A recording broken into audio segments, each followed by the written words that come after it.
Hello guys, আজকে আমাদের পুরীতে প্রথম দিন। আর প্রথম দিনই আমরা জগন্নাথ দেবের দর্শন করব। তাই আমরা রেডি সেডি হয়ে গেছি, এখন বেরিয়ে পড়ব জগন্নাথের দর্শনে। আর এখন ঘড়ির কাঁটা বাজে 2টোর কাছাকাছি, কেননা অনেকটাই দেরি হয়ে গেল। যাওয়ার কথা ছিল সকাল সকাল, কিন্তু আমরা ট্রেন থেকে নেমেছি তো 8টা সাড়ে 8টার সময়তে। তারপরে হোটেল করা এই সব করতে করতে অনেকটাই দেরি হয়ে গেছে। তারপরে ফ্রেশ হয়ে রেডি সেডি হয়ে সবাই মিলে বেরিয়ে পড়েছি জগন্নাথ দেবের দর্শন করার জন্য। আর জগন্নাথ দেবের মন্দিরে চলে এসেছি। আর এসে মোবাইল সব কিছু জমা দিয়ে দিতে হচ্ছে, কেননা মন্দিরের ভিতর অ্যালাউ নেই। তাই কিছু ছবি তুলে নিচ্ছি, আর বেশি ছবি তুলতে পারিনি, অল্পই করতে পেরেছি তাড়াতাড়ি তাড়াতাড়ি করে, কেননা সবাই বলছে চলো ভেতরে যাওয়া যাক। তাই একটু ভিডিও করে রেখে দিলাম মোবাইল জমা। তারপরে ভিতরে গিয়ে তো তোমাদের সঙ্গে কোনো কিছুই শেয়ার করতে পারলাম না। ভিতরে আমরা ভোগ খেলাম, তারপরে ধ্বজা তুলা দেখলাম। আর ধ্বজা তুলাটা ভিতর থেকে দেখেছি বলে সেটাও দেখাতে পারিনি। আর কত উঁচুতে ধ্বজাটা তুললো জানো না, সব ধ্বজাগুলো খুললো। তারপরে নতুন করে আবার এই সময় প্রতিদিন এই মন্দিরে ধ্বজা তোলা হয়। দাঁড়াও দাঁড়াও দাঁড়াও, জয় জগন্নাথ বলো। প্রথমেই বলি জয় জগন্নাথ বলে দাও। বলো বলো বলো শোনা, বলো বলো। বলছে তো।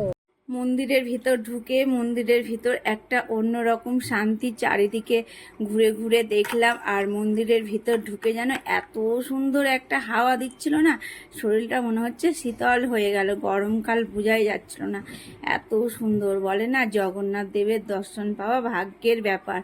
আমাদেরই কত বাধা বিপত্তি কাটিয়ে আমরা এই পুরীতে এসেছি, আসা হবে ভাবতেই পারিনি। আর জগন্নাথ দেবের দর্শন করতে লেগে আমার চোখ দিয়ে জল চলে এসেছিলো, কান্না পেয়ে গেছিলো। তো যাই হোক, ভালোভাবে আমরা জগন্নাথ দেবের দর্শন করেছি। পুরো মন্দিরের ভিতরটা ঘুরে দেখলাম, যেখানে ভোগ রান্না হয়, তারপরে যেখানে সবজি কাটা হয়, সব কিছুই ঘুরে দেখলাম। আর রান্নাটা এখন হচ্ছিল না, রান্নাটা হয়ে গেছে। আর একটু আগে আসলে রান্না করাটা দেখতে পেতাম। আর আমাদের আসতে তো অনেকটাই দেরি হয়ে গেছে। আর মন্দিরের ভিতরটা ভালো করে চারিদিকটা ঘুরছিলাম। আর ঘুরতে ঘুরতে দেখলাম একটা সমাধি। আর পুরোহিতকে জিজ্ঞেস করলাম এটা কিসের সমাধি। তখন পুরোহিত বলল কি যদি আষাঢ় মাস মর মাস পড়ে তাইলে এখানে সমাধি হয়। তো আর সেরকম জিজ্ঞেস করা হয়নি কিসের কেন। যাই হোক, পুরীর মন্দিরে এসে যে এই রকম জিনিস দেখবো ভাবতেই পারিনি। আর তোমাদের সঙ্গে কিছুই ক্যাপচার করতে পারিনি, কেননা আমাদের অ্যালাউ ছিল না মোবাইল নিয়ে যাওয়া ভিতরে। বাইরেটাই শুধু দেখেছি, বাইরে থেকেই তোমাদেরকে মন্দিরটা দেখালাম। আর আমরা ভিতরে তো অনেকটা সময় কাটিয়েছি, তোমরা দেখেই বুঝতে পারলে। আর বাড়ি এসেছি একবারে সন্ধ্যার সময়, 7টা কি 7:30 বেজে গেছিলো। আর একবারে গরমে ঘেমে গেছি। তো হোটেলের রুমে চলে আসলাম, এসে ফ্রেশ হয়ে কিছুক্ষণ বসে ভাবলাম না ঘরে বসে থাকলে হবে না, এখন যেতে হবে বিচে। সমুদ্রের হাওয়া না খেলে হয়।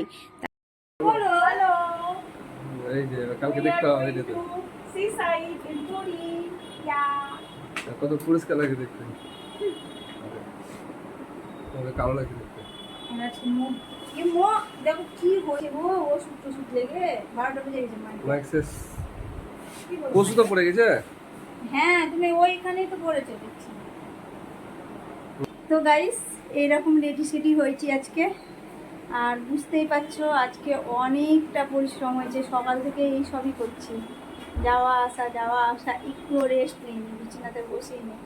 তো যাই হোক, এই যে এইরকম লুক, এই গরমের মধ্যে সাদা সিধা সিম্পল লুকটা দিয়েছি। তো চলো এখন বিচের ধারে বসা যাক। এখন মনে হচ্ছে কি সব কাজ ছেড়ে দিয়েছি, মনে হচ্ছে কতক্ষণে সমুদ্রের পাড়ে গিয়ে বসবো।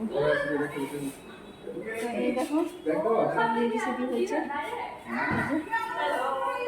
আমাদের দল হ্যালো হাই ফ্রেন্ডস, রসগোল্লার মতো গালোর দেখো। আর ওরা দুজনে দেখো মারপিট করছে। চলো সব এই যে তোমাদের দাদা ভাই তালা মারতে ব্যস্ত। আমার ভালো লাগছে না, বলছি গেঞ্জি পরে যাবো। চলো।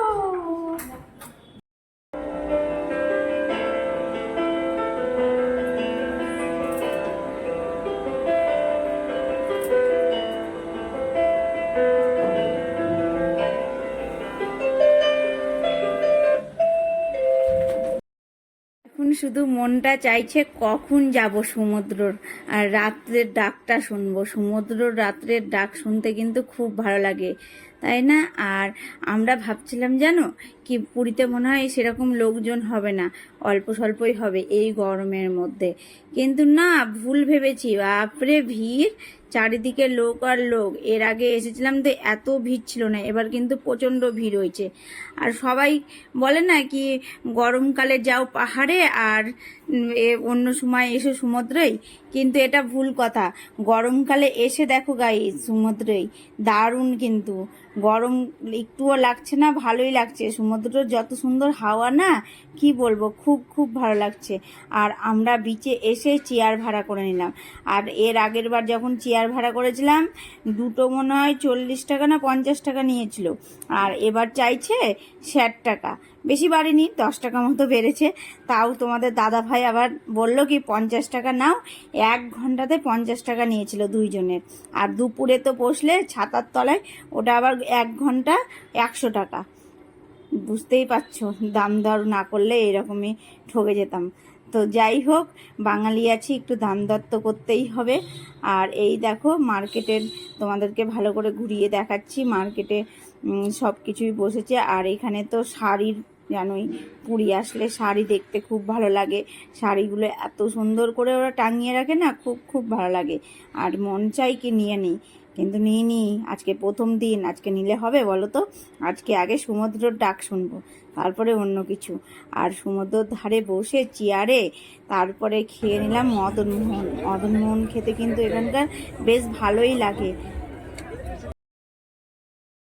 সন্ধ্যের পরে বিচ মার্কেটটা দেখতে ভালো লাগে, সাজানো গোছানো চারিদিকে। আর শঙ্খের আওয়াজ, এখানে তো শঙ্খ অনেকটাই দাম কম, ভালোই। আমি এর আগের বার নিয়েছিলাম, তো এবার দেখা যাক কী কী নিই। কিন্তু আজকে কিছুই কেনাকাটা করব না, আজকে শুধু ঘোরাঘুরি করব আর বসে বসে সমুদ্রের ডাক শুনবো।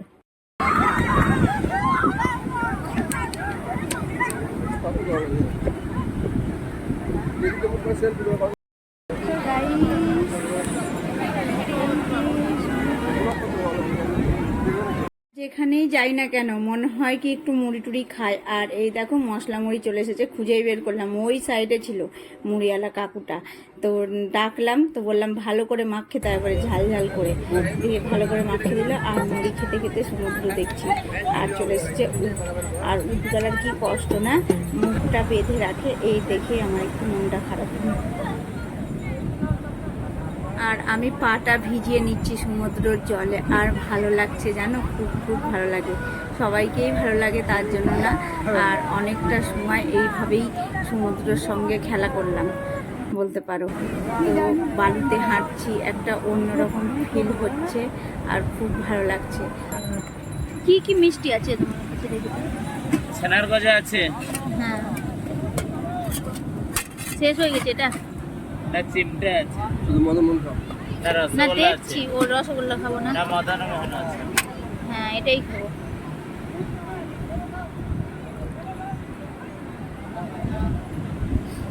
দুই জায়গাতে দাও, দুটো দুটো তুমি করে। দাও। একটা প্যাকেট 50। হ্যাঁ?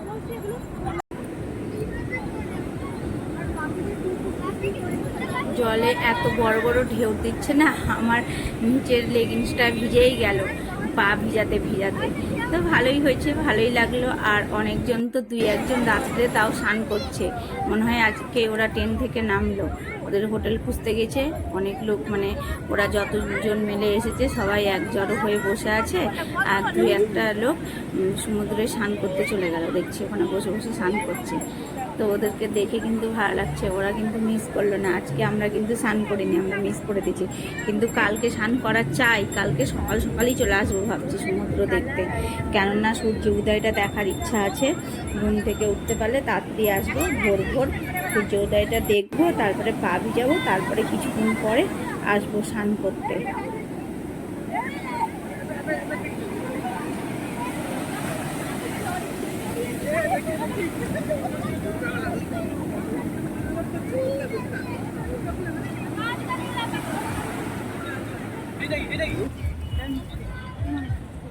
অনেকক্ষণ বসে থাকলাম বিচে, আর এবার বাড়ি ফেরার পালা। বাড়ি ফেরার মানে হোটেলের রুমে যাব, তো ভাবলাম কি খাওয়া দাওয়া করে একবারে যাব। আর তোমাদের দাদা ভাইয়ের কাণ্ড দেখো, আমাকে বলল বসতে, আর ও গেল কোথায় কি কিনতে, জানি না কোথায় যায়। আর 10 মিনিট হয়ে গেল আমি এইভাবে বসেই আছি, কেমন যেন লাগছে একটা। দিয়ে অবশেষে আসলো, তো গেলাম। তোমাদেরকে তো বললাম কি দাদা বৌদিতে খাবো, দেখে রেখেছিলাম, তো ওখানেই ঢুকে এখন খেয়ে নিব। আর পুরীতে এসে প্রথম দিনটা বেশ ভালোই কাটলো, ঘোরাঘুরি, খাওয়া দাওয়া, মজা আড্ডা সব কিছুই হলো। আর কি বলতো, বাইরে আসলে একটাই মজা, রান্না বান্না করতে হয় না, মুখের কাছে সব কিছু খাবার চলে আসে, তাই না? আর এই যে দাদা বৌদিতে ঢুকে গেছি, এখন আমাদের থালি চলে আসবে। আর থালিতে কি কি আছে বলো তো? ভাত, পাঁপড় ভাজা, তারপরে লেবু, লঙ্কা আর পেঁয়াজ, আর সাথে আছে কত রকম তরকারি, সোয়াবিনের তরকারি, আলু পোস্ত, ডাল, ডিম, আর আছে আমের চাটনি। তো যাই হোক বন্ধুরা, চলো এখন আমরা খাওয়া দাওয়া সেরে নিয়ে হোটেলের রুমে ফিরে যাব, তারপরে টানা ঘুম দিব। তো চলো, কালকে আবার তোমাদের সঙ্গে দেখা হবে নতুন কোনো ভিডিওই, পুরীর ভিডিও নিয়ে চলে আসবো। তো আমার ভিডিও ভালো লাগলে লাইক করে দিও, আর সাবস্ক্রাইব করতে তো ভুলবেই না। আর তোমরা সবসময় ভালো থেকো, সুস্থ থেকো, টাটা। সেরে নিয়ে যা এখন।